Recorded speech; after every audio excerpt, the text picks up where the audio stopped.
Entonces, para la otitis media crónica existen varias definiciones. Se habla de que es consecuencia de una otitis media aguda no manejada adecuadamente, que genera complicaciones sensoriales importantes y crea cambios tisulares irreversibles. También se dice que es un proceso inflamatorio que afecta estructuras del oído medio de un comienzo insidioso y que dura más de 3 meses. Se habla que se trata de una inflamación crónica del oído medio con gérmenes ascendentes que generan una otorrea purulenta crónica o recidivante y se propaga hacia la mastoides. También se dice que es una inflamación del mucoperiósteo con perforación timpánica y o supuración. Y como complicaciones vamos a tener colesterol o granuloma de colesterol con evolución estable o progresiva, con complicaciones que pueden ser tanto locales como regionales. La otitis media crónica se ha clasificado en 3 formas: una otitis media colesteatomatosa, una otitis media crónica no colesteatomatosa y una otitis media crónica residual. Dentro de lo que es la otitis media colesteatomatosa tenemos la otitis media crónica por colesteatoma congénito, sin existir una infección previa, el colesteatoma adquirido primario o el colesteatoma adquirido secundario. Dentro de la otitis media crónica no colesteatomatosa vamos a tener una infección activa o secreción permanente del oído medio, que puede ser a su vez inactiva o seca. Y tenemos también la otitis media crónica residual, que se relaciona con una otitis media crónica adhesiva, con una fibrosis a nivel de la membrana timpánica o con placas de esclerosis también a nivel de la membrana timpánica. Como factores etiológicos tenemos factores anatómicos, ambientales e infecciosos. Dentro de los anatómicos vamos a tener que problemas de malformaciones a nivel de la trompa de Eustaquio, problemas de sinusitis, desvío de tabique, ¿no? O desviaciones septonasales, así como las alergias y la hipertrofia adenoidea van a condicionar este problema. La presencia de tumores también que obstruye la trompa de Eustaquio nos va a generar que se produzca una otitis media crónica. Los traumatismos, así como la presencia, vamos a volver a redundar, de una trompa de Eustaquio ya sea corta y o horizontalizada. La baja neumatización de la mastoides también va a crear una mucosa engrosada que determine áreas de secuestro infeccioso y van a generar evidentemente problemas de otitis media crónica, así como que el paciente haya sido sometido a cirugía y no se haya ventilado adecuadamente ese oído. Dentro de los factores ambientales está las dietas inadecuadas. Nosotros sabemos que en nuestras poblaciones tenemos un porcentaje alto de desnutrición que va a favorecer a la presencia de una otitis media crónica, así como también los elementos tóxicos ambientales que generan pues problemas de alergia, y estos a su vez van a producir un edema de la mucosa, y ese edema de la mucosa nos va a obstruir la trompa de Eustaquio. Dentro de los factores infecciosos e inmunológicos vamos a tener que pacientes con infecciones a repetición de las vías respiratoria alta pueden generar problemas de otitis media crónica, así como que también pueda, por baja en las defensas, y haya una colonización permanente que favorezca a que las bacterias puedan permanecer en el oído medio. O se habla que las bacterias implicadas, generalmente un 84%, son aerobios, 1.7 anaerobios y un 14.2% una flora mixta. También se incluye a los hongos como el Aspergillus y la Candida albicans, así como se habla de bacilos gram negativos tipo Pseudomonas aeruginosa en un 55%, enterobacterias en un 15%, estafilococo dorado en un 30%, una flora mixta en 15%, conformada por anaerobios, peptococcus, bacteroides y otros. La incidencia es mucho más importante en niños porque, como recordamos, la trompa de Eustaquio es corta y está horizontalizada, a diferencia de los adultos.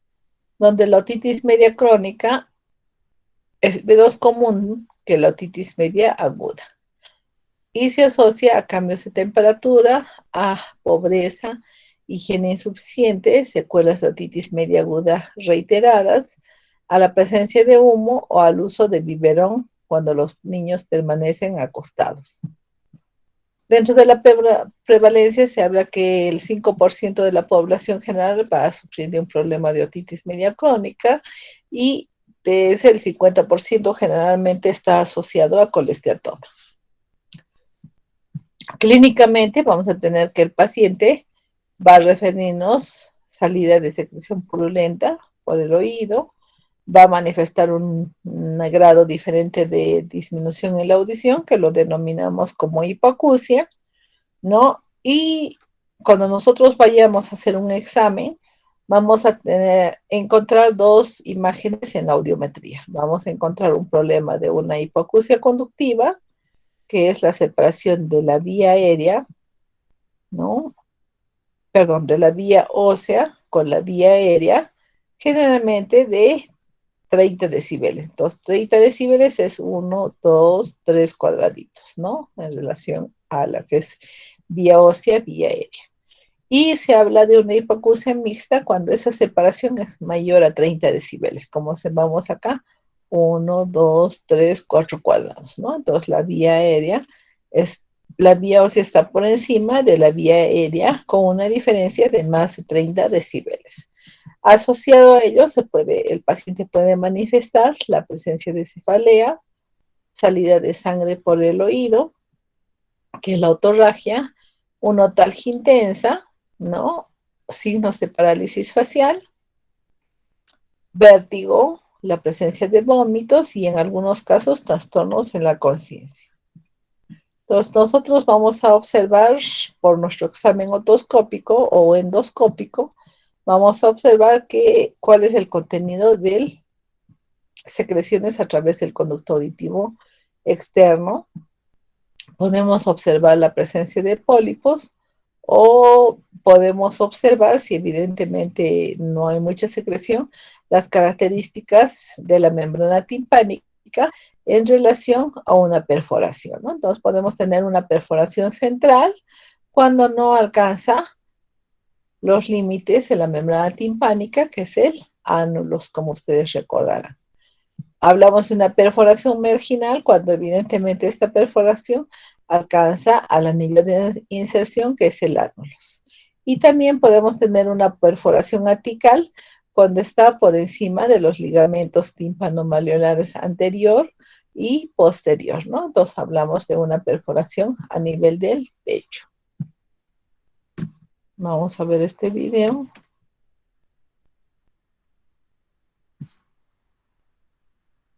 ¿Preguntas hasta ahí?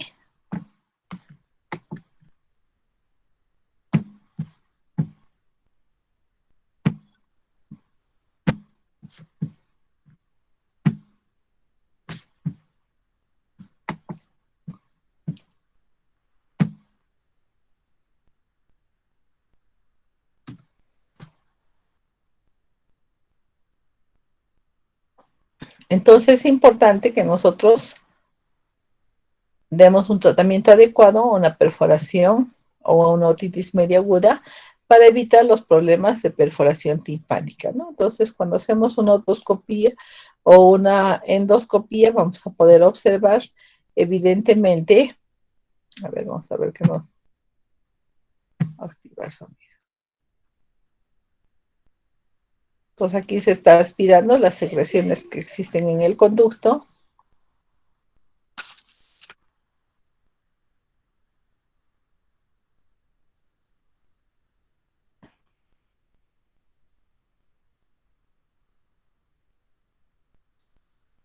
Para evidenciar la presencia de la perforación, ¿no?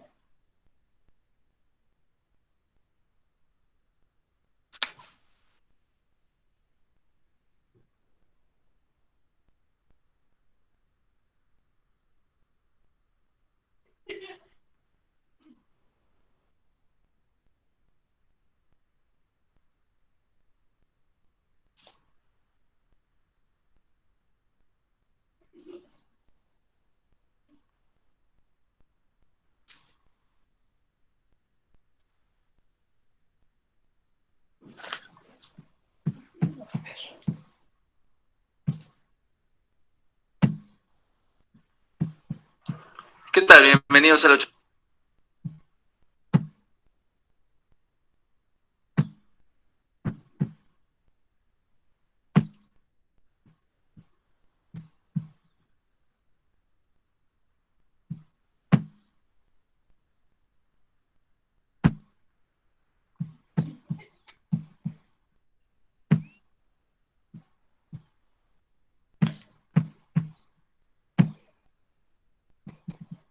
Entonces, como podemos observar aquí, estamos viendo una perforación marginal total, donde observamos aquí el ánulus, ¿no? Parte del mango del martillo, que aparentemente está amputado.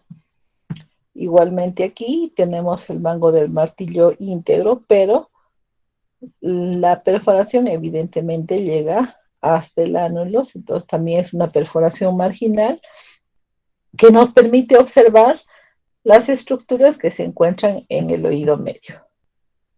Como vemos aquí, por ejemplo, el estribo, observamos el promontorio, ¿no es cierto? Y vemos problemas de fibrosis a nivel de la caja.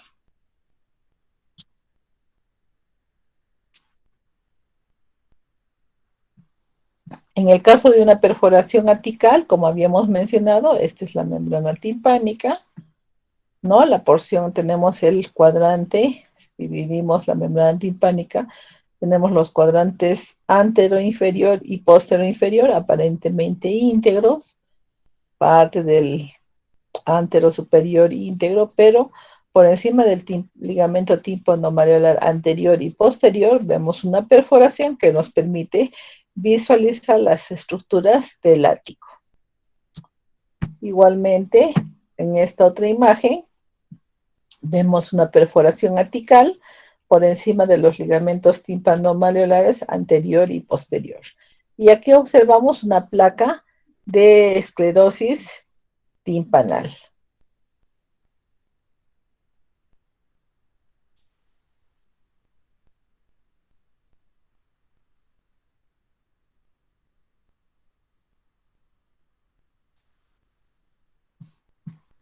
Aquí tenemos un ejemplo de una perforación timpánica central, ¿de acuerdo? Vemos que está por lejos del ánulus, que es el anillo de inserción. Vemos unos bordes hiperémicos aparentemente engrosados, ¿no?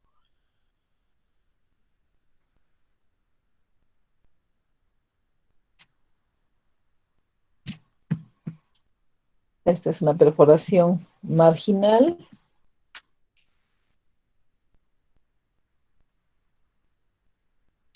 Y aquí vemos una imagen polipoidea, ¿no? Entonces, esta es la membrana timpánica y a través de la membrana timpánica vemos la presencia de un tejido aparentemente de bordes lisos que va emergiendo por la misma y corresponde a un pólipo de oído medio que está en relación con una otitis media crónica.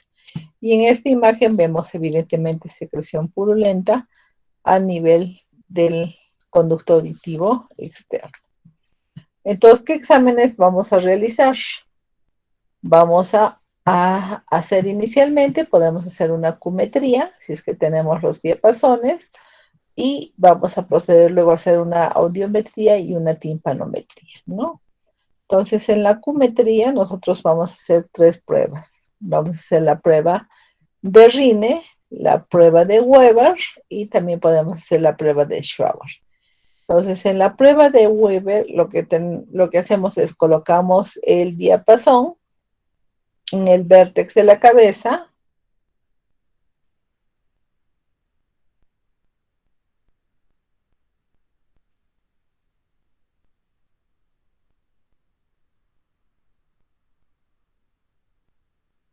y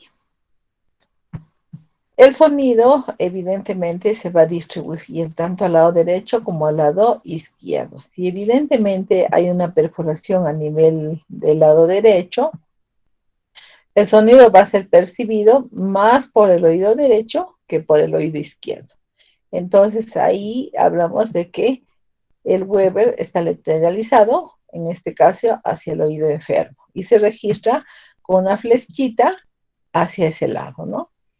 Y luego tenemos que en la prueba de Rini, que es colocar el diapasón por delante del conducto auditivo externo y apoyado en la mastoides, indistintamente, vamos a observar que cuando se apoya en la mastoides, el sonido sigue siendo percibido, a pesar de que ya no se escucha cuando se pone lateral al conducto auditivo externo. Entonces ahí se habla de un rine negativo.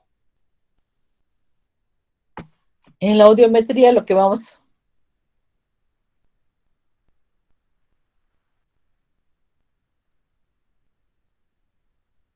a observar, como habíamos mencionado, son dos tipos de disminución de la audición, una hipoacusia conductiva o una hipoacusia mixta, ¿no? Entonces, en esas hipoacusias conductivas vamos a tener una pérdida generalmente de 15 a 20 decibeles, y cuando ya tenemos una pérdida de 30 decibeles, hablamos de que hay una lesión de la cadena osicular, que generalmente es porque por los procesos infecciosos se va haciendo como una caries a nivel de los huesecillos, y esa caries va incluso a amputar, como habíamos visto en una de las imágenes, ya sea al mango del martillo, al yunque, ¿no? Generalmente. Y en el examen de timpanometría, en el caso de las perforaciones timpánicas, generalmente vamos a tener una ausencia en el examen, o sea, no va a haber ninguna de estas curvas porque hay una perforación, por lo tanto, cuando se introduce el estímulo en el oído, no va a haber una resistencia creada por la membrana timpánica. Y al no existir una resistencia por la membrana timpánica, no se va a dibujar ninguna de las curvas que vemos en estas imágenes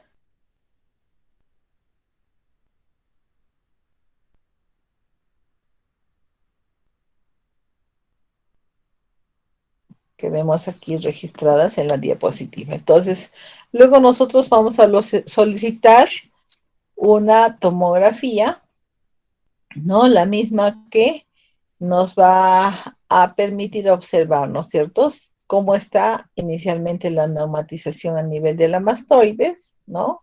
Vamos a ver si evidentemente es una mastoides neumatizada o es una mastoides con áreas de esclerosis, como vemos aquí. Aquí no hay ventilación, no hay celdillas, ¿no? Aparentemente hay cicatrices. Vamos a observar también la presencia de contenido líquido. No existe aire, como vemos aquí hay aire, pero aquí aparentemente hay moco en el resto de las celdillas, ¿no?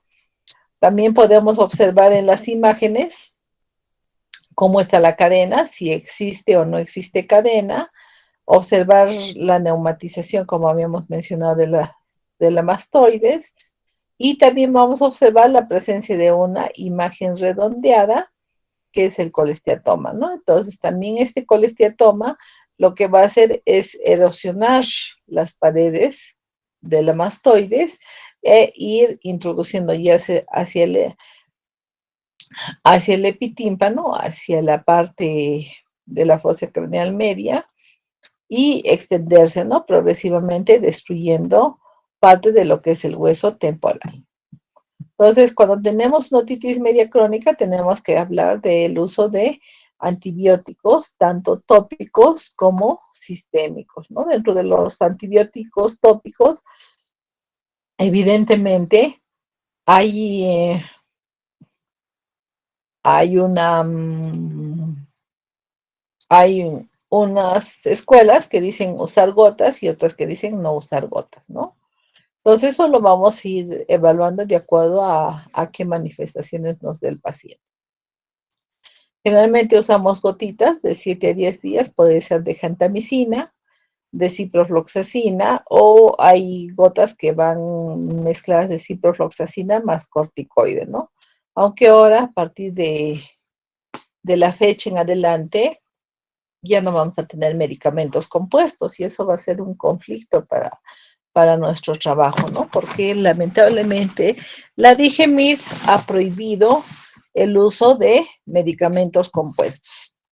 Entonces, a medida que vayan caducando las licencias o los permisos de las empresas con ciertos medicamentos. Por ejemplo, había uno que era el Tusilexil, que tenía, por ejemplo, dextrometorfano, paracetamol y clorfenamina, ¿no? Entonces era un día asociado que te ayudaba con la gripe, ¿no? Te bajaba la congestión, te bajaba la fiebre, te disminuía la tos cuando lo usaban los papás, ¿no? Sobre todo en niños. Entonces, ahí evidentemente este medicamento ya ha sido retirado porque su licencia ha vencido. Y en este caso, nuestras gotas de antibiótico con corticoide también tienen los días contados. Ahora, la otra opción es preparar el medicamento, ¿no? Pero el problema es de que no vamos a tener a veces las condiciones necesarias en los pacientes para mantener pues a cierta temperatura ni estabilidad del mismo medicamento. Las medidas higiénicas que tenemos que recomendar a nuestros pacientes, bueno, primero nosotros en el consultorio, si ustedes están en un centro de salud, van a aspirar esas secreciones. Vamos a recomendar evitar el ingreso de agua cada vez que se ducha, se baña, se lava la cabeza y le vamos a prohibir que entre a la piscina. Si va a la piscina, tiene que ser solamente hasta su cuello, ¿de acuerdo?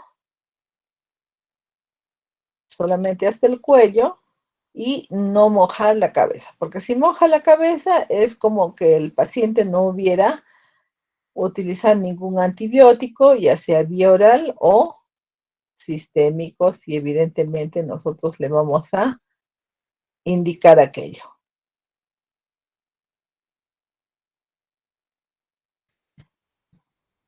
Luego tenemos en el caso de que el paciente presente una otitis media colesteatomatosa,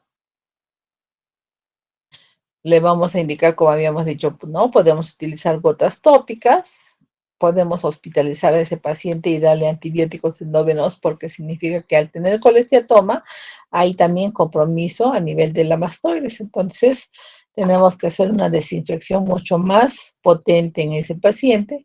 Podemos usar una asociación de ciprofloxacina y clindamicina o una asociación de ceftriaxona más ciprofloxacina, ¿no? Para hacer que disminuya esa secreción a nivel de las mastoides. Y previamente podemos haber realizado un cultivo con antibiograma para ver si nuestro antibiótico es el adecuado para ese caso.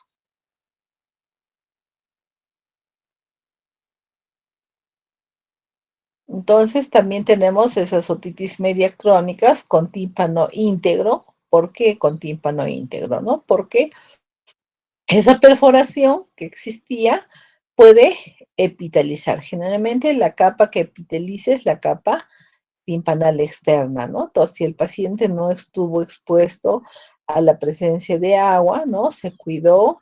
Entonces, poco a poco esa membrana timpánica puede regenerar y cerrar la perforación. Entonces, cuando cierra la perforación, obviamente no va a tener el espesor de una membrana timpánica normal y va a cerrar en una capa timpánica monomérica, es decir, una sola capa, ¿no? Entonces, nosotros le vamos a pedir al paciente que tape la nariz, sople con la boca cerrada y vamos a visualizar que no sale aire por este orificio. Entonces, hablamos de que hay un tímpano monomérico o un neotímpano. Pero también, como les había mencionado, podemos ver la presencia de placas de esclerosis, ¿no? A nivel de la membrana timpánica. Podemos ver áreas de retracción, porque generalmente cuando cicatriza la membrana timpánica, si es inicialmente, y como existen presiones negativas en el oído medio, entonces la membrana timpánica se va colapsando y nos da áreas de retracción.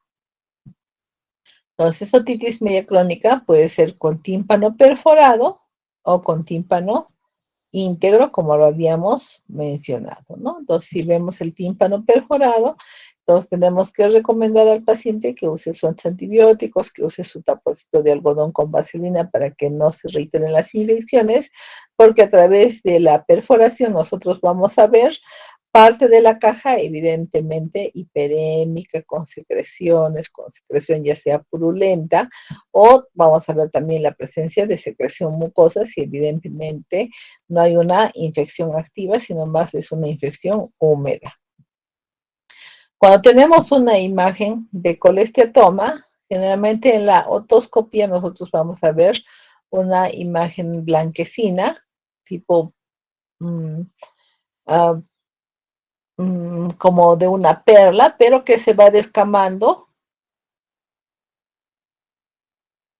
y se habla de escamas blanquecinas perladas. Entonces, bueno, la conducta en esos casos va a ser una limpieza de las celdillas mastoideas, retirar el colesteatoma, que evidentemente la cadena osicular ha sido dañada, se va a hacer una reconstrucción de la cadena osicular y durante la cirugía se tiene que verificar cuál es el estado de la permeabilidad de la trompa de Eustaquio y tratar de permeabilizarla. Ante un colesteatoma, que generalmente es un saco de tejido escamoso de tipo epitelial que se produce en el oído medio, como habíamos mencionado, puede ser adquirido por una infección, puede ser congénito sin ruptura de la membrana timpánica. Al estudio se va a observar que contiene queratina, lípidos, bacterias y generalmente tiene un pH de 4.3 a 6.85. Entonces, el colesteatoma congénito es un quiste epitelial, ¿no? Que se presenta en cualquier hueso craneal, es más frecuente en la porción escamosa del temporal, de hallazgo común en la infancia, generalmente se origina en la quinta semana de gestación por migración del ectodermo del conducto auditivo externo al oído medio. Hay una metaplasia escamosa de la mucosa del oído medio. Puede existir una migración del epitelio de la membrana timpánica por una inflamación persistente, aunque no haya perforación. Entonces, visualmente vamos a ver una membrana timpánica íntegra y a través de ella observamos una masa blanquecina, ¿no? En el oído medio. Entonces, generalmente nos va a dar una hipoacusia conductiva porque va a comprometer parte de las estructuras de la cadena y no va a permitir una buena vibración de la membrana timpánica ni una buena movilización de la cadena. Generalmente está asociado a que no existe ningún traumatismo, ninguna infección óptica, ¿no? Entonces se ve como una masa blanquecina detrás de la membrana timpánica. Entonces el tratamiento quirúrgico es hacer una incisión a nivel generalmente se hace a 1 centímetro del ánulus, ¿no? Se hace una incisión de horas 12 a horas 6, ¿no? Se levanta la piel de ahí, se desinserta la membrana timpánica del ánulus, ¿no? Se abre como si fuera un libro y se procede a la remoción del colesteatoma. Y si evidentemente ha habido una lesión de la cadena osicular, en un segundo tiempo se hace una reconstrucción de la misma. Entonces, en el caso de un colesteatoma adquirido, nosotros vamos a observar que hay como una secreción perlada, ¿no? Escamosa en el oído medio, ¿no? Y eso es lo que caracteriza la matriz del colesteatoma, ¿no? A través generalmente está adherida a uno de los márgenes de la membrana timpánica. Puede haber una infección asociada, este colesteatoma como va creciendo excéntricamente, va a ir presionando y va a producir isquemia en los tejidos que están contiguos al mismo. Aparte que libera ciertas enzimas, ¿no?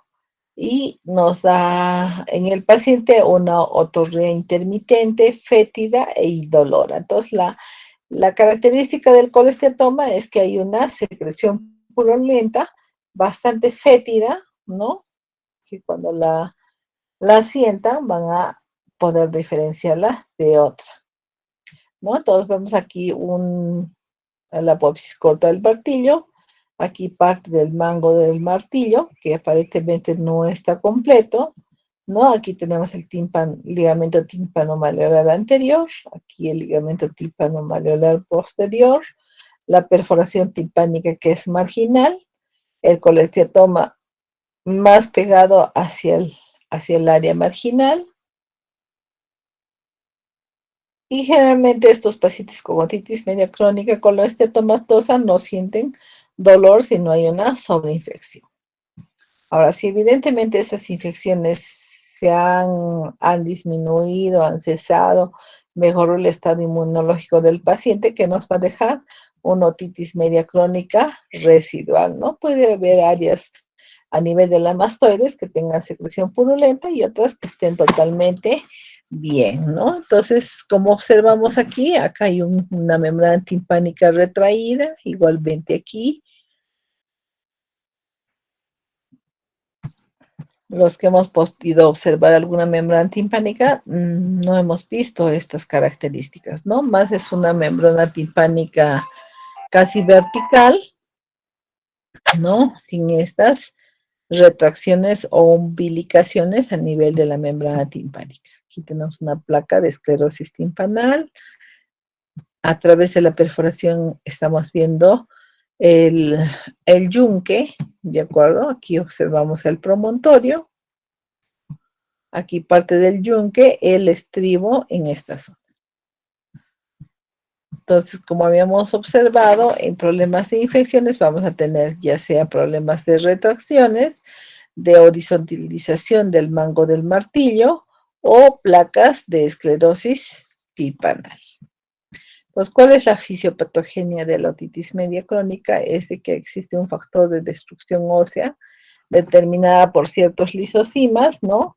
La presión ejercida por el colecetoma va a generar la síntesis de prostaglandina E2, que van a generar una erosión osteoclástica a nivel de la mastoides y sus celdillas.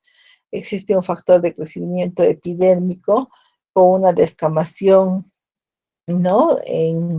De la queratina a nivel de la matriz del colesteatoma. Hay un incremento de las bacterias, ¿no? Generada por la esclerosis mastoidea y la osteolisis. 70 o 80% genera una destrucción de la cadena articular, ya sea a nivel de la rama larga del yunque. La evolución es una destrucción de la mastoides, una destrucción de las estructuras del oído medio, una destrucción de la pared posterior del conducto auditivo externo. En colesteatomas adquiridos pueden ser secundarios a cirugías de timpanoplastía y a mastoidectomías, porque hacemos que ingrese epitelio hacia el oído medio y como ese epitelio no corresponde a esa zona, va a generar la presencia, esos restos epiteliales van a generar el formar un colesteatoma. Tenemos complicaciones que pueden ser extracraneales como intracraneales. Dentro de las complicaciones extracraneales vamos a tener la petromastoiditis, ya que va a haber una inflación a nivel de la porción petrosa y mastoidea, una mastoiditis, solamente una inflamación de la mastoides, problemas a nivel del laberinto, generalmente laberintitis, ¿no? Problemas a nivel de infecciosos de tipo seroso, que es una laberintitis serosa, o puede tratarse de una laberintitis supurada, inflamaciones e infecciones a nivel de la porción petrosa y como consecuencia de la destrucción del hueso temporal, vamos a tener también una destrucción de las paredes del facial, lo que nos puede generar incluso una parálisis facial en el 80% de los casos. Y dentro de las complicaciones intracraneales, vamos a tener a lo que es la meningitis, el absceso extradural, el absceso subdural, el absceso cerebral y el absceso cerebeloso. Entonces tenemos que estas diferentes complicaciones van a tener diferencias clínicas y signológicas. Dentro de la petromastoiditis vamos a tener que hay una persistencia de 2 semanas con una sintomatología florida en el paciente. En el caso de la mastoiditis, vamos a observar el aumento de volumen a nivel retroauricular, acompañado de otorrea, de una inflamación retroauricular que puede verse como una hiperemia a nivel de la piel, el paciente va a manifestar fiebre, dolor mastoideo, y en el caso de una laberintitis podemos tener la salida de secreción purulenta por el conducto auditivo externo, y esa laberintitis evidentemente inflamar incluso las estructuras óseas y generar una sordera y vértigo, que es la cofosis. En el caso de petrocitis vamos a tener una otorrea, parálisis del músculo apuce, dolor retroorbitario, no siempre diplopía. En el caso de una parálisis facial puede ser una parálisis facial con o sin otorrea. En el caso de problemas meningocerebrales pueden ser poco llamativos en estadios iniciales, ¿no? O pueden ser síntomas discretos, después manifiestan un deterioro grave, incluso la muerte. Y en el caso de meningitis, vamos a tener la presencia de otorrea, fiebre y vómitos y signos de meningismo. En el caso de que exista un absceso, vamos a ver otorrea, deterioro neurológico, dolor de cabeza y podemos tener también tromboflebitis. Eso se caracteriza por un deterioro neurológico, fiebre otorrea, dolor cérvico-mastoideo e incluso podemos tener problemas de hidrocefalia con papiledema, cefalea y letargia.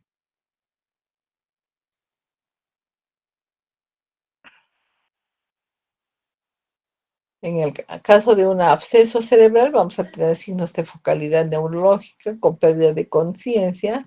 Si hay una afectación endocraneal, letargia, cefaleas, papiledema, fiebre o descenso térmico como otorrea. En una tromboflebitis del seno lateral vamos a observar una inflamación a nivel de la mastoides, que generalmente está en relación a la vena emisaria. El paciente puede manifestar fiebre en agujas, con dolor cervical, afectación de pares craneales bajos.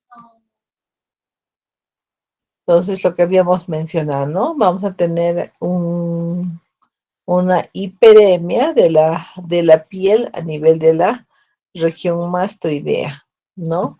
Y tomográficamente lo vamos a visualizar como evidentemente una disminución de la neumatización con presencia de secreciones a nivel de la mastoides.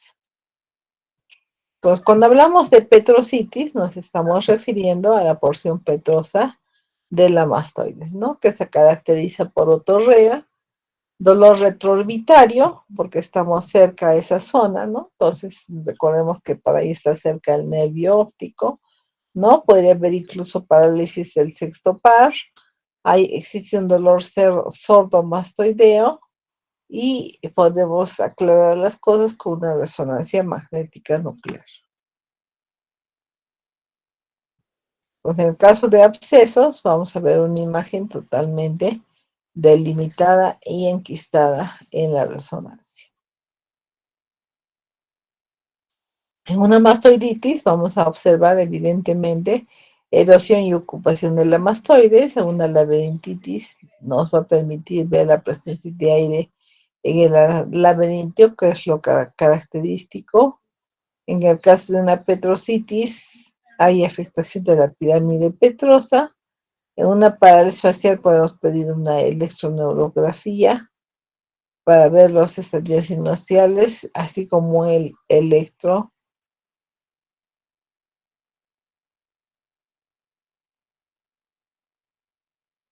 Con la electroneurografía vamos a ver en qué estadio se encuentra esa parálisis facial, ¿no? Y también podemos hacer uso de la electromiografía.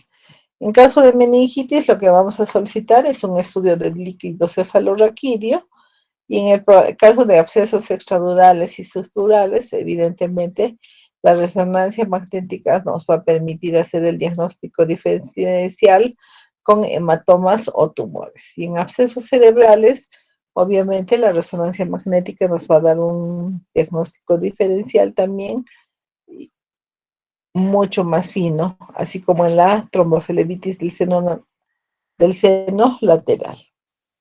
Entonces, las perforaciones timpánicas se van a cerrar mediante una cirugía que es la timpanoplastía y que va a tener diversos enfoques. Podemos hacer una timpanoplastía tipo 1 cuando solamente tenemos una perforación a nivel de la membrana timpánica sin compromiso de la cadena de huesecillos.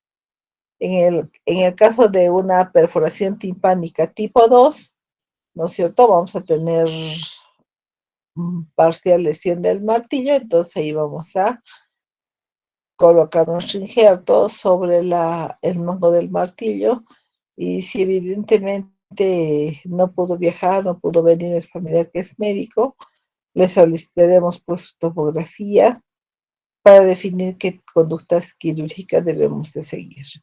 Entonces ahí en la tipo 2 lo que se hace una colocación también de un injerto.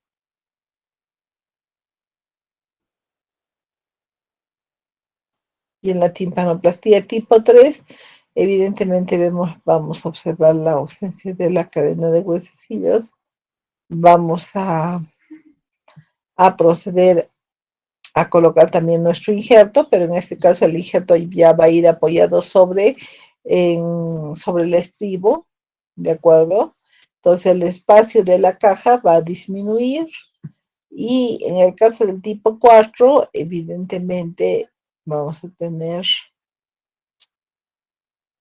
que vamos a colocar el injerto ya sobre el promontorio, sobre la ventana, generalmente sobre la ventana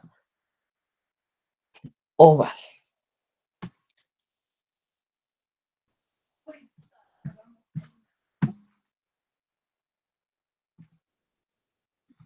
¿Preguntas hasta ahí?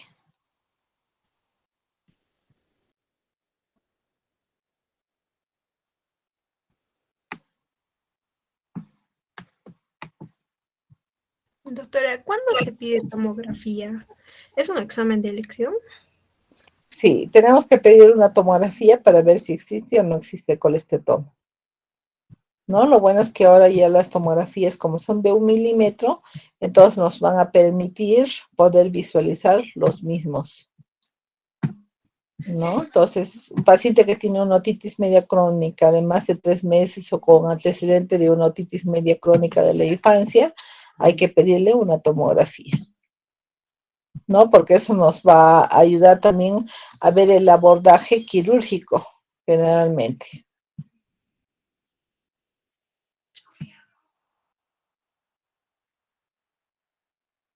Gracias, doctora. Entonces sería para la timpanoplastia utilizamos también la tomografía, ¿o no? Sí, o sea, cualquier otitis media crónica ya le vamos a pedir una tomografía. Entonces aquí lo que estamos viendo, ¿no? Está separando las cicatrices que existen a nivel del ánulus, ¿no? Porque evidentemente, como en cualquier herida, se van a formar bordes engrosados que hay que liberar, ¿no? Entonces seguro que aquí vamos a ver, ahí está retirando todas estas cicatrices que existen en los bordes de la perforación timpánica, ¿no? Es una perforación timpánica marginal.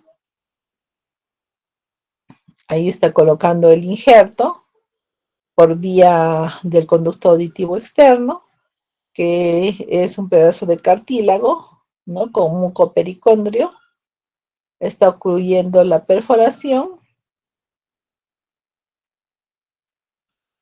En este caso una timpanoplastía tipo 1 porque se está apoyando sobre la cadena osicular, ¿no? Se le da un poquito la vuelta para que pueda cerrar los bordes.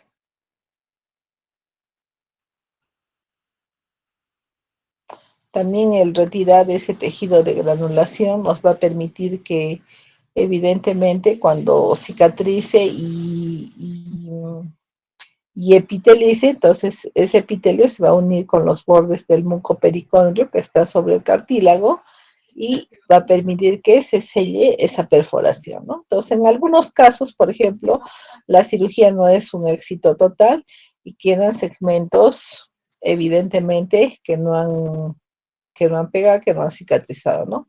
Entonces, luego de colocar el injerto, ponen unos pedacitos de gel foam que le van a dar estabilidad para que no se mueva cuando estornude el paciente, cuando tose.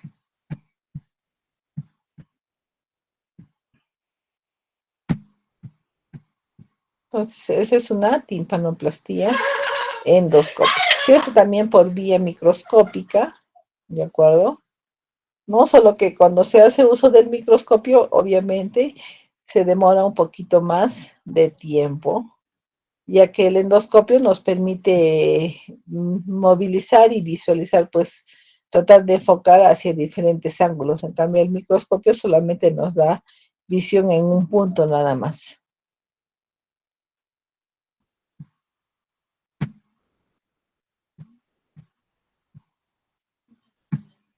Entonces, para restituir los elementos de la cadena osicular, se han creado también algunas prótesis, ¿de acuerdo? Que nos van a reemplazar a lo que es tanto el martillo como el yunque, ¿no? Son diferentes formas, diferentes tamaños, se conocen como PORP, ¿no es cierto? O como TORP, en el caso de que vamos a reemplazar estos tres huesecillos o dos huesecillos. Y bueno, ese es el tratamiento de lo que es la otitis media crónica, ¿no? Generalmente se hace una timplanoplastia, una reconstrucción de la cadena osicular y una limpieza de las celdillas mastoideas, así como un retiro de todos los tejidos de cicatrización que existan en el oído medio. Luego vamos a pasar a hablar de lo que es la tuberculosis de oído medio. Generalmente se presenta a partir de pacientes con menos de 12 años de edad, generalmente por problemas de una tuberculosis primaria, ya sea primaria o secundaria. Siempre tenemos que revisar el antecedente epidemiológico, ¿no?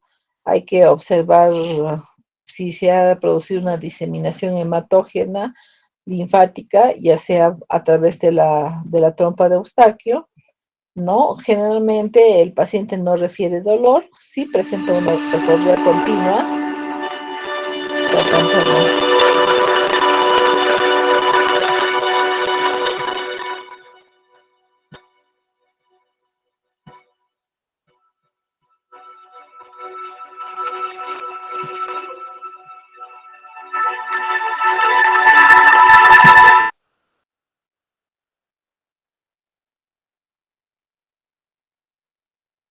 Ahora sí, Oscar. Okay.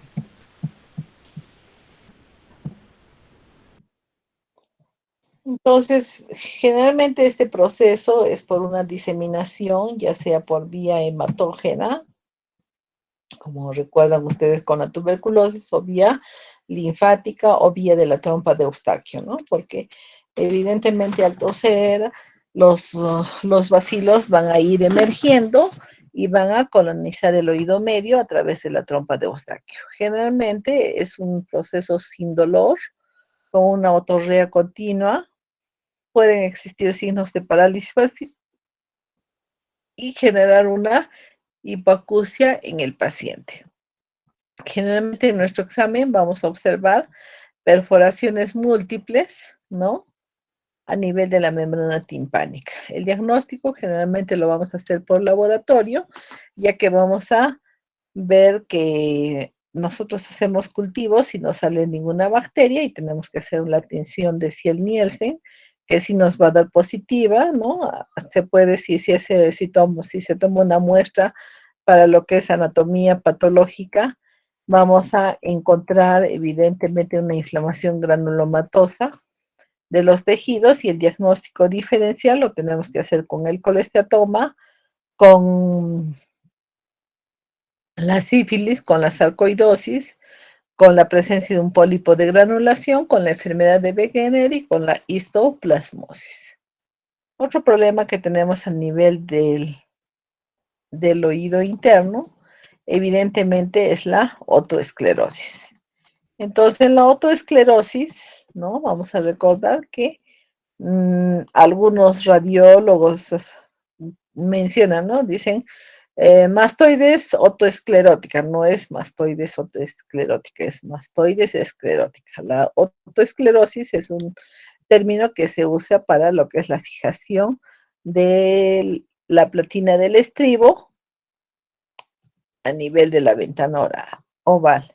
Entonces, la otoesclerosis es un proceso osteodistrófico de la capa media endocondral ósea de la cápsula del laberinto, también de la cápsula de todo el laberinto, con focos en neoformación ósea que tienen dos fases. Se ha observado que existen dos fases. Una fase de activa, que es la autoespongiosis, que forma hueso esponjoso muy vascularizado, y una forma de esclerosis, que es la autoesclerosis, que es la fase final activa, con formación de hueso mineralizado. Generalmente se presenta un 80% de fijación del estribo, ¿de acuerdo? Hacia la rampa vestibular, por eso se habla de una anquilosis estapedio vestibular, ¿no? Que generalmente está más asociada a una fijación a nivel de la porción anterior de la platina del estribo o fenestra anterior. Generalmente un 1% puede ser sintomático, se presenta entre la segunda, tercera o cuarta década de la vida, este carácter hereditario autosómico dominante. El 10% se ha observado que se presenta en la raza blanca, más en mujeres que en varones. Recordemos que en el Cusco nosotros hemos tenido una colonización por parte de los españoles, ¿no? Lo que nos lleva a que podamos encontrar casos de otoesclerosis. Os recordar que en la cuarta semana del desarrollo, la cápsula óptica, que surge del mesénquima y que va a ser rodeada, ¿no? Va a iniciar su desarrollo cartilaginoso a nivel de la octava semana, y en la semana 16, evidentemente, este tejido va a ser reemplazado por un tejido óseo endocondral. Entonces, clínicamente vamos a tener una hipoacusia de tipo conductivo, ¿no? Que eso se determina con la audiometría o con los diapasones, pero esa hipoacusia va a va a evolucionar a una hipoacusia sensorio-neural con un componente vestibular, o sea, con presencia de vértigos en algunos pacientes. Esa hipoacusia conductiva es lenta, es progresiva, generalmente es asimétrica, o sea, no vamos a tener una separación osteoaérea, como habíamos visto en nuestras imágenes que iban así, ¿no? Rectilíneas. No vamos a tener, por decir, aquí tenemos la vía ósea, aquí la aérea, aquí va a ser ósea con aérea, aquí vamos a tener vía óseas arriba y vía aérea abajo, por eso hablamos de una asimetría a nivel de esa separación, que generalmente más afecta los tonos graves, o sea, el lado izquierdo de la audiometría. Y es fluctuante porque en el embarazo empeora esa disminución de la audición. El paciente manifiesta en un 80% la presencia de tinnitus o acúfenos que son bilaterales, y generalmente hay síntomas unilaterales en el 20%, acompañados de mareos, de vértigos, que es la inestabilidad. El paciente refiere que cuando está en un ambiente ruidoso escucha mejor, entonces a eso se le denomina paracusia de Willis. Y también refiere que su voz le resuena, entonces eso se llama paracusia de Weber. Y que oye menos cuando mastica.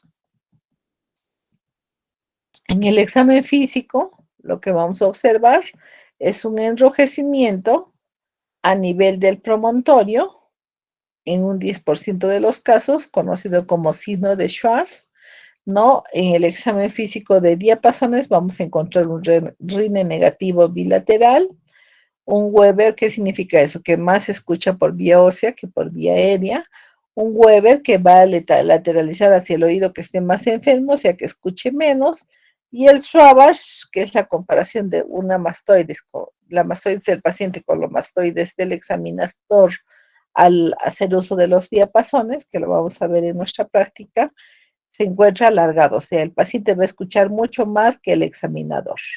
Y hay otra prueba que es el GELE, que también que es patológico, y en la audiometría vamos a ver una separación de la vía ósea con la vía aérea, y vamos a ver que esa separación se junta en un punto que generalmente es la frecuencia 4000, que se llama escotadura de Karhar.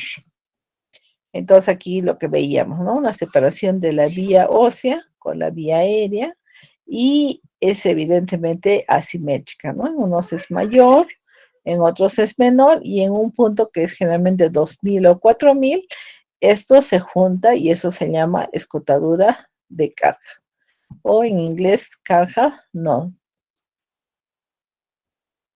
En la timpanometría vamos a observar que la curva no llega hasta 1 o 1.5, sino que es una curva plana, generalmente más próxima a la línea del cero, ¿no? Y el reflejo estapedial, que es otro examen que se hace en la timpanometría, está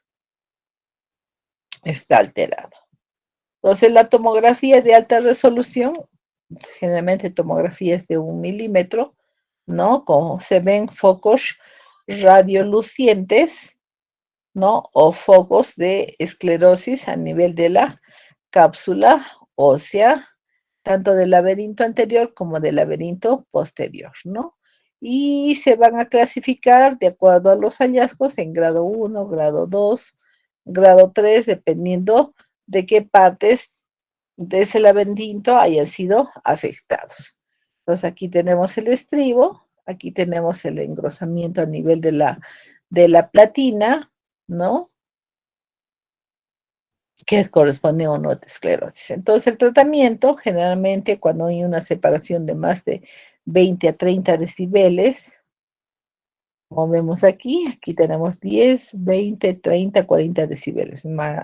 Cuando tenemos esta separación, entonces nosotros vamos a pensar en utilizar ya sea un audífono en uno o en ambos oídos. Generalmente podemos indicar al paciente un audífono de conducción ósea, que es el baja, o incluso en algunos casos a realizar un implante coclear. Y si queremos frenar la evolución de estos focos activos, vamos a utilizar el fluoruro de calcio, 20 a 120 miligramos por día, y vamos a hacer una cirugía del estribo que se realiza. Este es el yunque y se coloca una prótesis, ¿no? Se corta la rama anterior y la rama posterior del estribo, ¿no? Entonces aquí esta va a quedar separada, entonces cuando pase el sonido no va a vibrar.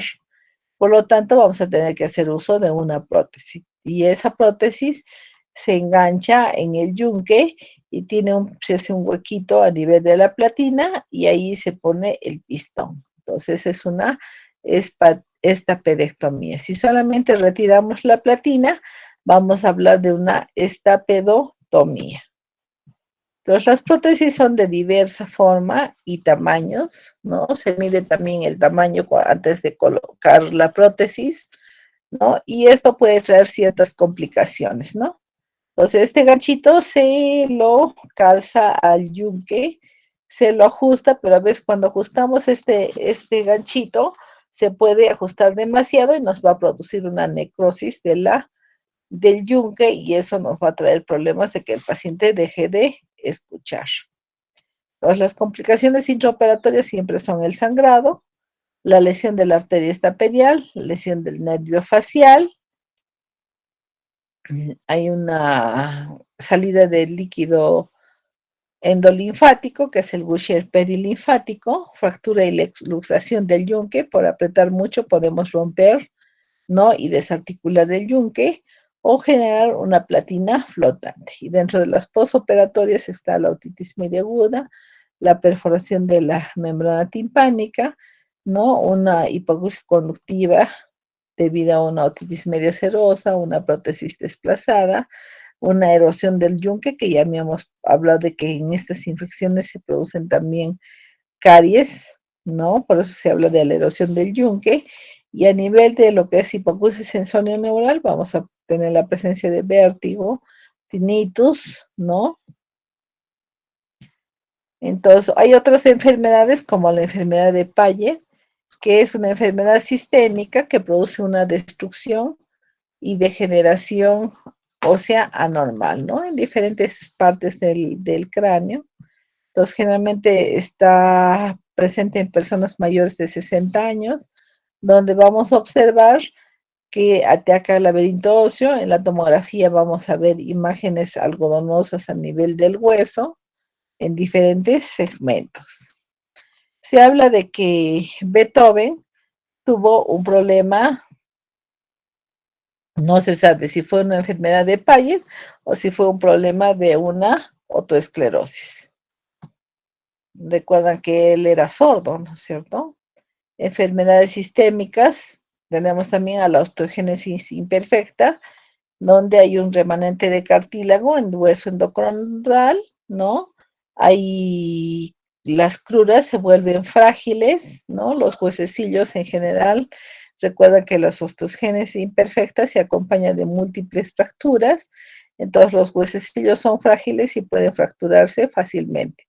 Podemos tener una platina engrosada, el paciente presenta escleras azules, generalmente manifiesta sordera, alteraciones dentarias y fracturas espontáneas. La mucosa del oído medio está hiperplástica e hiperémica y el tratamiento es retirar el estribo y colocar una prótesis para permitir la transmisión del sonido. Generalmente en la epidemiología está la historia familiar. Entonces, la osteogénesis imperfecta, ¿no? Vamos a ver áreas de rarefacción ósea, ¿no? Nos muestra una imagen radiolucente alrededor de lo que es la cóclea. Y la osteopetrositis, que son cambios degenerativos a nivel de la porción petrosa del temporal, ¿no? Entonces tenemos también la displasia fibrosa, ¿no? Generalmente en personas menores de 30 años, ¿no? Que vamos a tener áreas de crecimiento óseo anormal, irregular, y eso también nos va a dar en la tomografía la imagen de un vidrio esmerilado, que va a comprometer la audición. También la sífilis, ¿no? Nos puede ser en su forma terciaria, aunque felizmente ya casi no la observamos, ¿no? Actualmente, y hay una desmineralización de ambas cápsulas ópticas, ¿no? Un proceso que generalmente es bilateral, ¿no? Da también lesiones radiolucentes a nivel de la cóclea y vamos a tener también a la fiebre tifoidea. Dentro de los tumores de oído vamos a tener tumores del oído medio, que ya sean de primarios, ¿no? O metastásicos. Dentro de los tumores primarios vamos a tener al paraganglioma, o globus timpánico, a osteomas, a tumores ascendentes del cabo, a carcinoma espinocelular, a adenocarcinoma y a fibrosarcoma. Dentro de los tumores metastásicos vamos a tener el adenocarcinoma prostático, el carcinoma mamario, el carcinoma renal, el carcinoma broncogénico, el carcinoma gastrointestinal y el melanoma. Esa invasión tumoral, generalmente por contigüidad, ¿no? Puede ser por un meningioma, un glioma, un neurofibroma, un cilindroma, un carcinoma espinocelular, un carcinoma vasocelular y un carcinoma nasofaríngeo. Entonces, el glomus timpánico, evidentemente, es un cuadro autosómico dominante de tejido cromafín, ¿no? Que se presenta en varones con una frecuencia de, perdón, en mujeres con una relación de 5:1, ¿no? Entre los 50 y 60 años de edad. El paciente refiere un acúfeno pulsátil unilateral, ¿no? Tiene una hipoacusia conductiva porque evidentemente no hay una buena transmisión, ¿no? Y al examen de la audiometría vamos a encontrar la separación osteoaérea, vamos a observar un abombamiento de la membrana timpánica y al hacer la otoscopia vamos a ver una imagen rojiza en el oído medio y en algunos casos el paciente va a presentar sangrado, ¿no? Un sangrado evidentemente muy marcado por la vascularización que existe en la zona, entonces la sangre va a salir a presión. Entonces ahí lo que tenemos que hacer es una embolización y radioterapia para controlar aquello. Entonces el diagnóstico de diferencial lo tenemos que hacer con una otitis media serosa, en la que hay líquido en el oído medio, con la otoesclerosis, que hay una fijación de la, ya me has dicho, de la platina del estribo, con un granuloma de colesterol, con un sangrado del oído medio de carácter idiopático, con arteria carótida interna aberrante, ¿no? Con un bulbo de la yugular dehiscente o alguna otra malformación arteriovenosa. Tenemos también los osteomas, que es un tumor benigno dependiente de tejido óseo, generalmente unilateral, que va a tener un pronóstico si evidentemente puede ser quirúrgico o no. También tenemos al carcinoma epidermoide, que generalmente se presenta en el límite del conducto auditivo externo con el oído medio. Es más frecuente en ancianos, ¿no? Con antecedentes de otitis media crónica. Generalmente el paciente refiere otalgia, otorrea, parálisis facial. En algunos casos se tiene que hacer un retiro de la porción petrosa de la mastoides, más radioterapia, y el pronóstico es reservado. Dentro de lo que es la radiología del hueso temporal, vamos a tener que observar que vamos a primero ver el conducto auditivo. Luego vamos a observar el techo del tímpano. Vamos a observar la caja timpánica. Vamos a observar la cabeza y el mango del martillo. Vamos a observar un quinto elemento que es el espacio de Prusa, que está por encima de la cabeza del martillo. Y vamos a observar un sexto espacio que es la ventana oval. Entonces también podemos reconocer el ingreso hacia la mastoides, que es el aritus adantrum. Vamos a observar la eminencia arcuata, que recuerden que lo hemos estudiado en anatomía. Vamos a observar el conducto semicircular externo. Vamos a poder visualizar a qué nivel se encuentra el vestíbulo, ¿no? Vamos a poder observar parte del caracol, que ya lo hemos visto en algunas tomografías. Vamos a poder visualizar el conducto auditivo interno, ¿no es cierto? El conducto auditivo externo y las cavidades de la porción mastoidea. Entonces, para ver los huesecillos, de acuerdo a los cortes, los vamos a ir buscando, ¿no? Poco a poco y identificando cada uno de ellos. Aquí tenemos, por ejemplo, un yunque. Aquí tenemos un martillo, ¿de acuerdo? Aquí observamos evidentemente parte de lo que es la cóclea, el martillo. Aquí tenemos martillo y yunque, los conductos semicirculares, parte de la cóclea.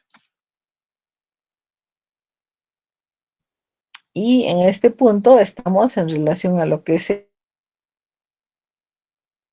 el estribo, ¿no? Aquí tenemos la platina, la crura anterior, la crura posterior.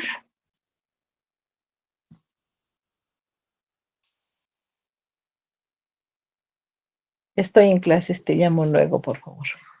Entonces tenemos aquí la cóclea, ¿de acuerdo? Aquí tenemos evidentemente la primera y la segunda vuelta, ¿no?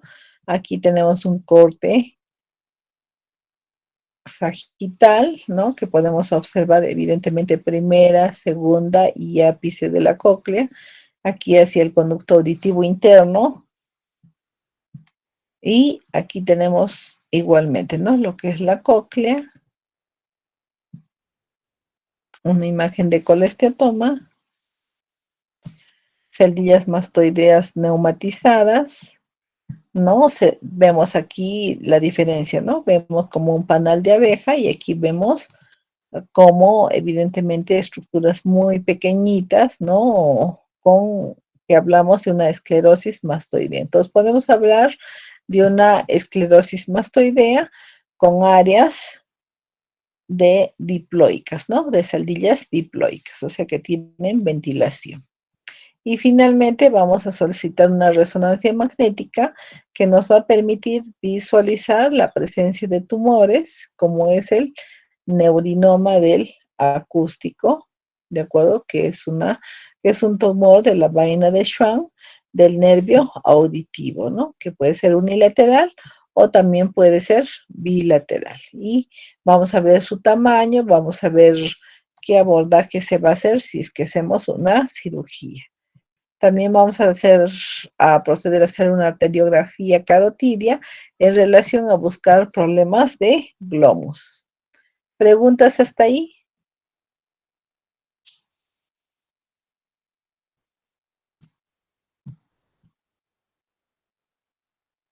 ¿Alguna pregunta?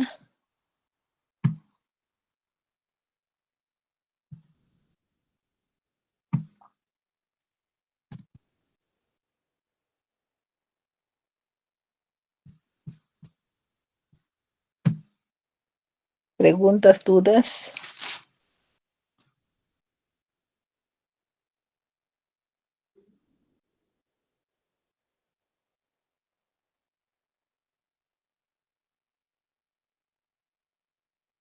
Listo. Entonces vamos a hablar de lo que son enfermedades de oído interno. Recordar que la audición normal se denomina normoacusia y evidentemente es una capacidad de discriminar cualquier sonido, ya sea del habla o alguna vibración que percibamos, ¿no? Y podemos nosotros como humanos diferenciar desde 0 decibeles a 140 decibeles de intensidad. El rango de frecuencias que nosotros diferenciamos es de 20 Hz hasta 20.000 Hz. Entonces, cuando hay una alteración de la capacidad auditiva, hablamos de una hipoacusia que nos va a indicar un déficit de funcional donde se va a perder la capacidad de poder discriminar los sonidos y las palabras en mayor o menor grado. Entonces, esa pérdida puede ser cuantitativa, la podemos medir, podemos establecer su origen topográfico, ¿no?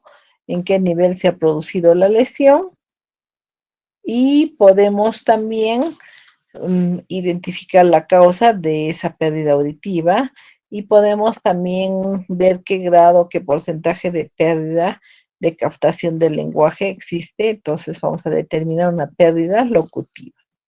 Entonces recordemos que el sonido se transmite por vía aérea hacia el conducto auditivo externo, estimula la membrana timpánica, va hacia la cadena osicular y de la misma se dirige hacia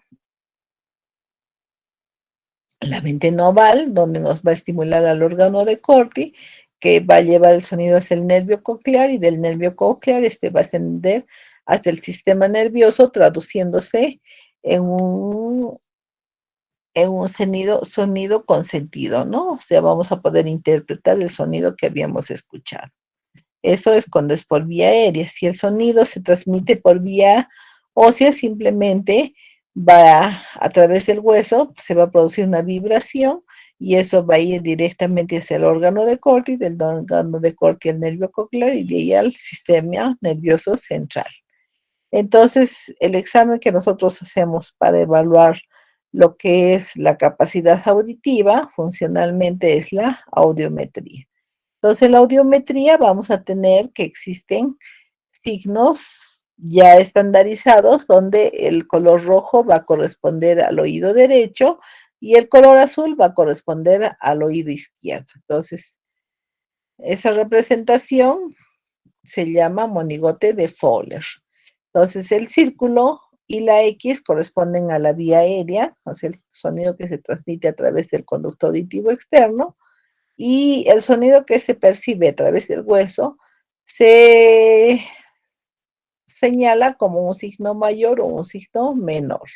Ahora, si evidentemente la persona no escucha ante un estímulo simple, ya sea por vía ósea o vía aérea, y nosotros necesitamos que en la audiometría, por ejemplo, le mandamos un sonido al oído derecho y el paciente nos levanta la mano en el oído izquierdo, o sea, significa que no está percibiendo adecuadamente por el oído derecho, sino por el oído izquierdo más, que es el oído que mejor escucha. Entonces, nosotros, para evitar esa falsa respuesta, lo que procedemos es a colocar un sonido ensordecedor en el oído no examinado y empezamos a evaluar, por decir en este caso, el oído derecho, ¿no? Entonces, en el oído izquierdo ponemos un sonido que más o menos va así.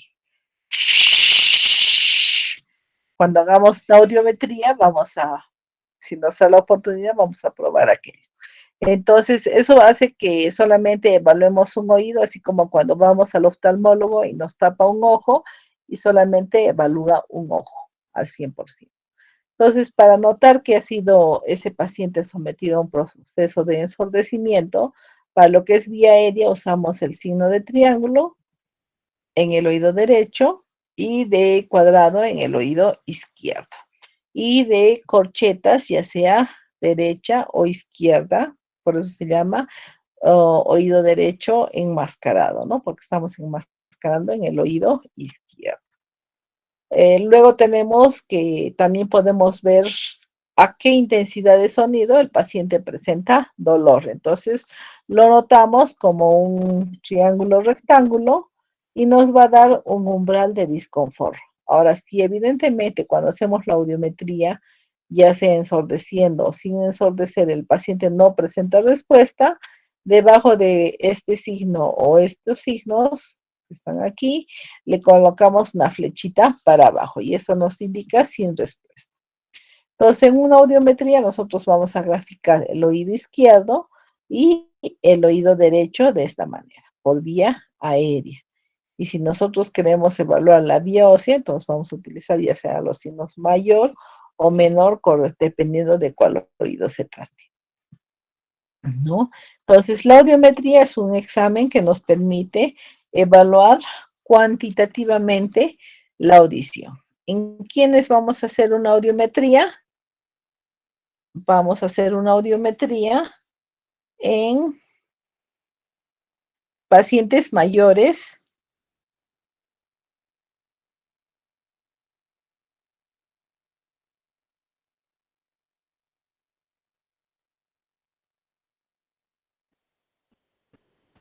mayores de 7 años. ¿De acuerdo? Entonces, en pacientes mayores de 7 años. No podemos hacer una audiometría en un niño menor de 7 años porque evidentemente mmm, eh, como los niños son juguetones, son distraídos, entonces cuando nosotros, por ejemplo, estimulemos aquí, el niño puede ser que no nos responda o sí nos responda o escucha aquí pero nos responde acá. Entonces no es una audiometría confiable.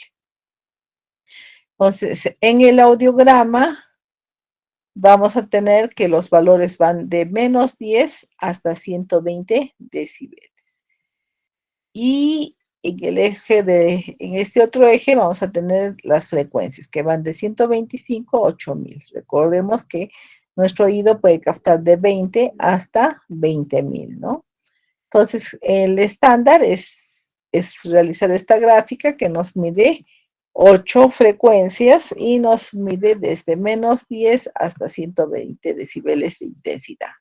Entonces, se habla de una audición normal cuando va de menos 10 hasta 25. Entonces, a partir de ese nivel hablamos de una audición normal. Algunos ya le ponen 20, pero generalmente consideramos como 25. Entonces, a partir de ahí contamos 20 decibeles y hablamos de una pérdida auditiva leve.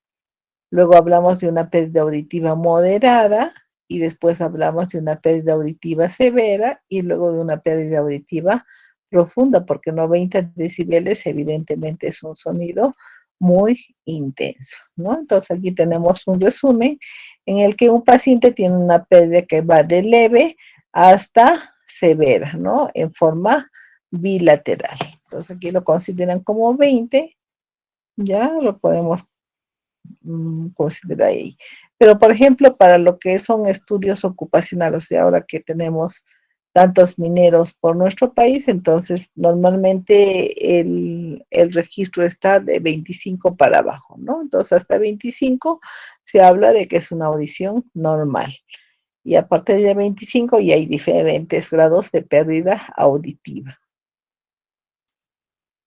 Entonces, la disminución de la audición puede tener ciertas características. Ser una hipoacusia sensorio-neural que afecte a todo lo que es la vía sensorial, que es el nervio auditivo. Podemos tener una hipoacusia conductiva, que habíamos dicho, ¿no? Esta separación de vía ósea con vía aérea de hasta 30 decibeles, que ahí hablamos de una hipoacusia conductiva. Y una hipoacusia mixta cuando esa separación de vía ósea con vía aérea es mayor a 30 decibeles. Entonces, en la epidemiología vamos a hablar de pérdidas auditivas infantiles, ¿no? Que generalmente pueden ser permanentes, afectan generalmente a 133 de cada 100.000 niños, ¿no? Y 112 de ellos he visto que son de origen congénito y el resto corresponde a hipoacusias de aparición tardía o adquiridas. Esas pérdidas auditivas evidentemente continúan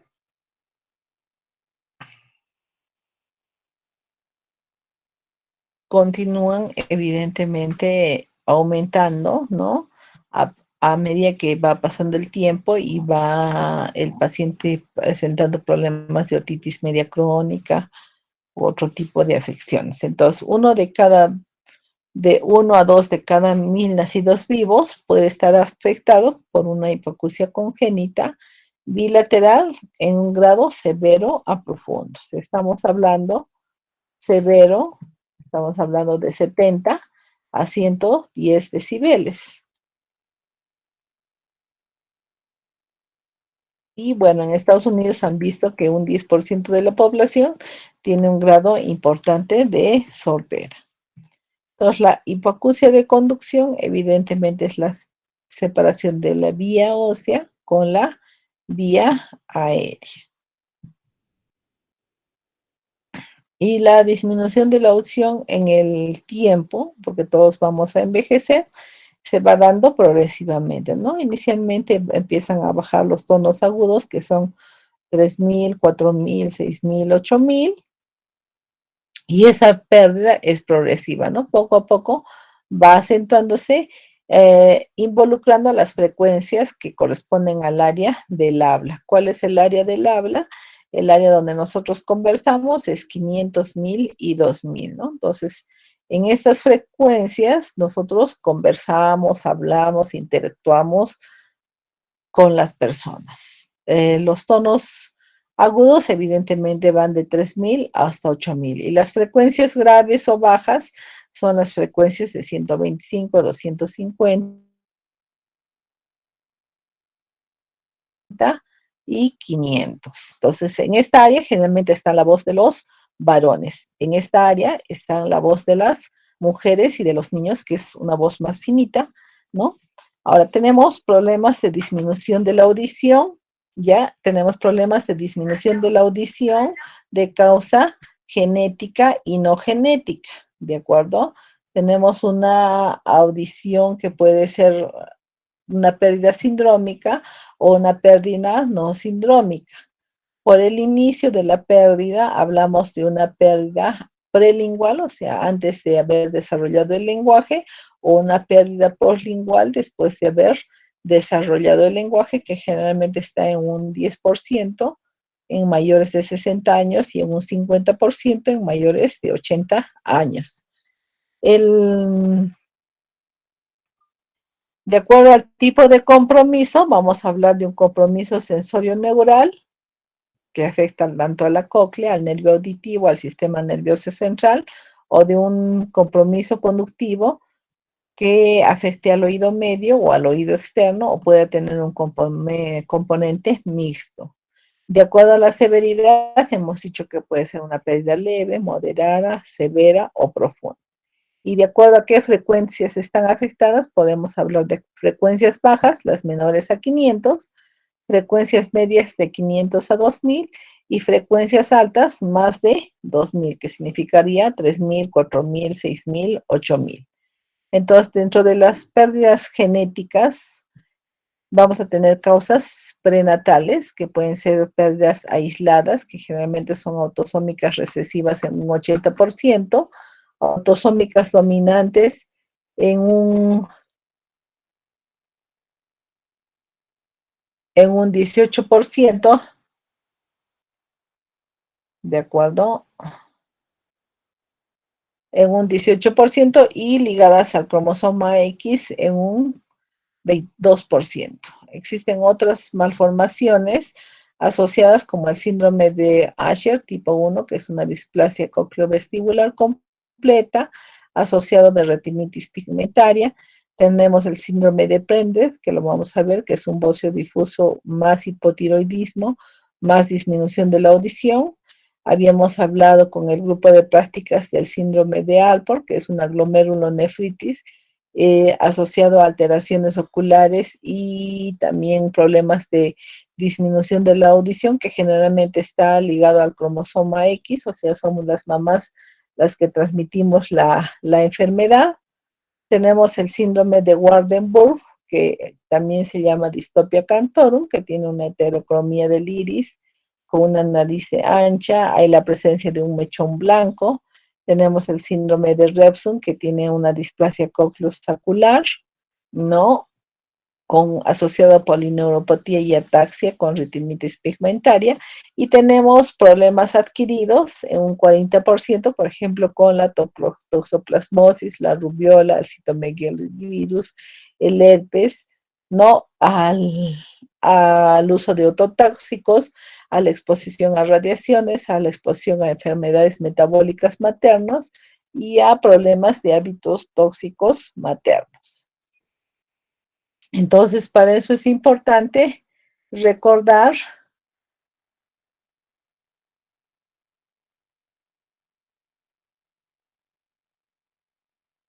recordar de que vamos a tener problemas debidas a patología congénita del oído medio en relación al primer y segundo arco branquial, donde está el síndrome de Apert, el síndrome de Cruzón, el síndrome de Treacher-Collins, el síndrome de Goldenhar, el síndrome de Pierre-Robin y el síndrome de Kipper-Feil. Entonces, el síndrome de Apert evidentemente es una acraniocefalia sin dactilia, ¿no? Que es autosómica dominante. Vemos una disostosis craneofacial, ¿no? Acompañada de una hipoacusia conductiva.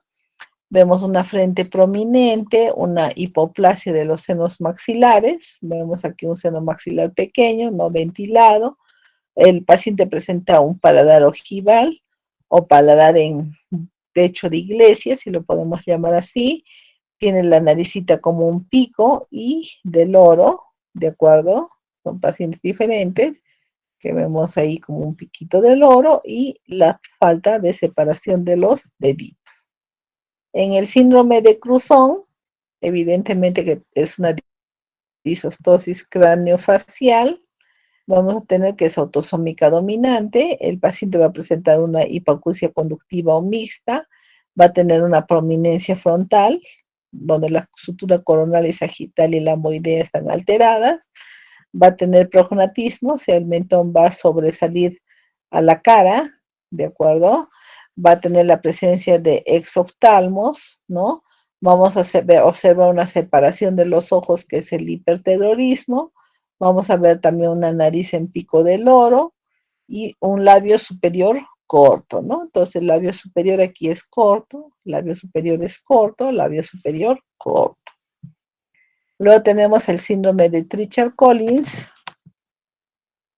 que es una acrocefalosindactilia o disostosis mandíbulo-facial, ¿no? Entonces hemos tenido una película que hemos podido observar algunos.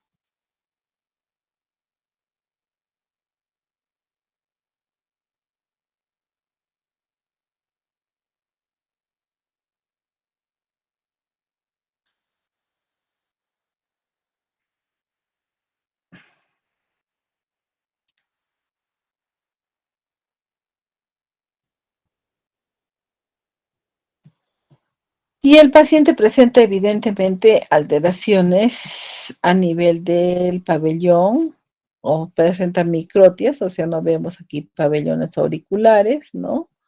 Al existir una microtia hay una hipoacusia de conducción, probablemente alteraciones a nivel del martillo, yunque y estribo, ¿no? El paciente tiene una cara de pajarito, ¿no? Parece más un pajarito. Hay una hipoplasia del maxilar superior y del malar. Hay un coloboma palpebral.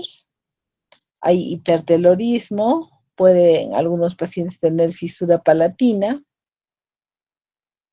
¿no? Y en el síndrome de Goldenhar, que es una displasia óculo aurículo-vertebral hemifacial, ¿no es cierto? Vemos que una hemivértebra cervical está ausente o muy pequeña. Existe una simetría facial marcada con hipoplasia también de los de la mandíbula y del maxilar. Hay un trastorno ocular, como podemos observar aquí, muscular.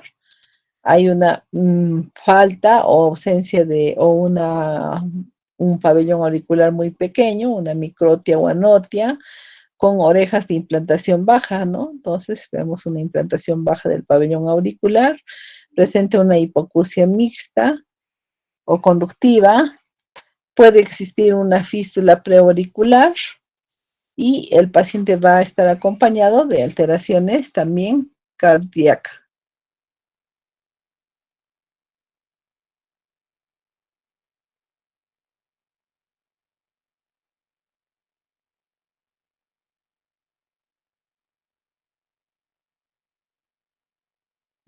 Entonces, otro es el síndrome de Pierre-Robin,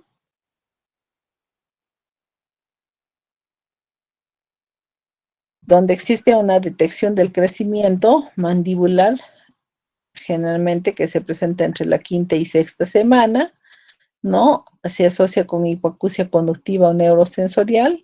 Vemos evidentemente una micrognatia, vemos al examen podemos encontrar una fisura palatina, una lengua prominente, que es la glosoptosis, ¿no? Y podemos observar también otro que es el síndrome de Klippel-Feil o síndrome cérvilo-óculo-acústico, ¿no? Que también es autosómico dominante, que se relaciona con una hipoacusia sensorio-neural mixta. Existe una fusión de vértebras cervicales, el paciente puede tener una espina bífida, puede tener una fisura del velo del paladar. Generalmente el mentón está retraído, ¿no?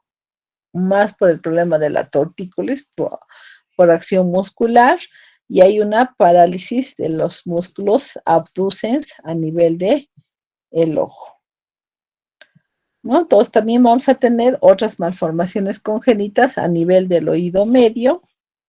¿Alguna pregunta hasta ahí? Preguntas.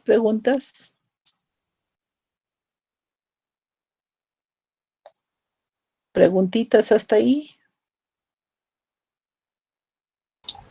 No, doctor, está todo claro, gracias.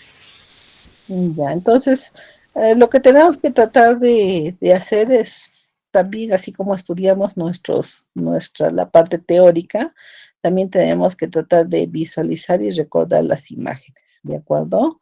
Porque evidentemente nosotros vamos a asociar estos síndromes viendo al paciente, ¿de acuerdo? Entonces, no solamente tenemos que estudiar la parte de las letras, sino también tenemos que tratar de memorizar las imágenes. Entonces, cuando ustedes tengan frente a uno de estos pacientitos, puedan reconocerlos y derivarlos pues a la especialidad correspondiente, ¿no?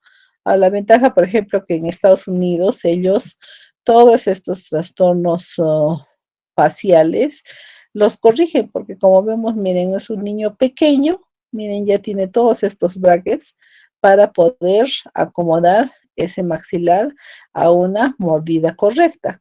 Ahora, estos senos hipoplásicos también les ponen aparatos que van traccionando y van permitiendo que el seno maxilar crezca y no se vea un exoftalmos de esa manera, al que el maxilar inferior, ¿no es cierto? Entonces, bueno, esperemos que nuestros odontólogos también se capaciten y podamos mejorar el rostro de estos pacientes, ¿no? Que evidentemente cuando nos toca que nuestro hijo o nuestro hermanito tenga estas características faciales, bueno, no nos gustaría que posteriormente o le hagan bullying o lo discriminen o no consiga una pareja, ¿no?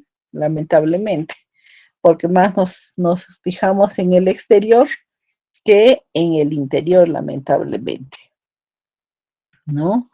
Entonces, no olvidarnos siempre, tratar de recordar y memorizar las imágenes para poder eh, derivar a los pacientitos a la especialidad que corresponda y poder ayudarles en el desarrollo de su vida, ¿no? Entonces, y siempre cuando ustedes revisen, no olviden, ¿no? Revisar la boquita para ver esos problemas de fisura palatina, que a veces los papás no los perciben y bueno, si los hemos solucionado a tiempo, obviamente vamos a tener mejores resultados. Listo. Entonces, nos quedan 7 minutos, no sé si quieren que continuemos los 7 que nos quedan o quedaríamos ahí para nuestra siguiente clase. Doctora, no sé si podríamos dejarlo para la siguiente clase, por favor. Es que tenemos clases a las 6. Ok, listo. Entonces, corregiremos eso del marcado del horario, por favor, ya, para no tener problemas posteriores. Listo, cuídense muchachos, tengan un bonito fin de semana. Trataré de coordinar con la capacitadora para poder abrirles la página y a pasarles las diapositivas y puedan estar revisando para su examen. ¿De acuerdo? Sí, doctora, está bien, muchas gracias. Listo, cuídense, buenas tardes. Buenas tardes, doctora. Gracias, doctora. Buenas Gracias, doctora. tardes. Tenga una buena tarde. Buenas tardes, hasta luego.